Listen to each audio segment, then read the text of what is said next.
brought to you by V-Guard. રાજકોટના જામકંડોરણા તાલુકામાં પવન સાથે વરસાદનું આગમન. ચરેલ, દળવી, કાના અને વડાળામાં પડ્યો ધોધમાર વરસાદ. અંદાજિત 1.5 ઇંચ જેટલો વરસાદ ખાબક્યો. જામનગરના જામજોધપુરના ગ્રામ્ય વિસ્તારોમાં પલટાયું વાતાવરણ. શેઠવડાળા અને આસપાસના વિસ્તારોમાં ધીમી ધારે વરસાદ. બપોર બાદ મેઘરાજાએ લીધી દસ્તક. અમરેલીના ધારી પંથકમાં વરસાદનું આગમન. બપોર બાદ વરસ્યો ધોધમાર વરસાદ. ઠેર ઠેર ભરાયા પાણી. ખીચા ગામમાં પણ વરસાદી માહોલ.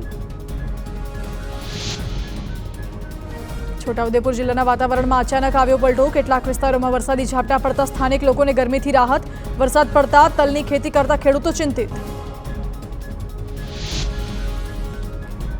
હવામાન વિભાગની આગાહી અનુસાર સુરત શહેરના વિવિધ વિસ્તારોમાં પવન સાથે વરસાદ. Katargam, Dabholi, Adajan, Rander, Athwa gate, ring road, પીપલોદમાં વરસાદ. સ્થાનિક લોકોને ગરમીથી મોટી રાહત. સુરત જિલ્લાના ઓલપાડ શહેર તેમજ આજુબાજુના ગામડાઓમાં ગાજવીજ સાથે ધોધમાર વરસાદ. મેઘરાજાની પધરામણી થતા સમગ્ર વાતાવરણમાં ઠંડક પ્રસરી.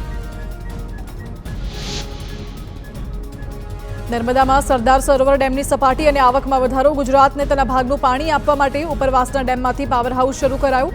સિઝનમાં પ્રથમ વખત 123.38 મીટરે સપાટી પહોંચી. હાલ પાણીની આવક 94,405 ક્યુસેક. દક્ષિણ ગુજરાતમાં આગામી 4 દિવસ રહેશે વરસાદી માહોલ. હવામાન વિભાગની અનેક જિલ્લાઓમાં વરસાદની આગાહી.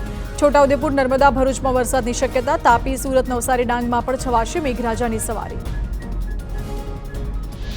Brought to you by V-Guard.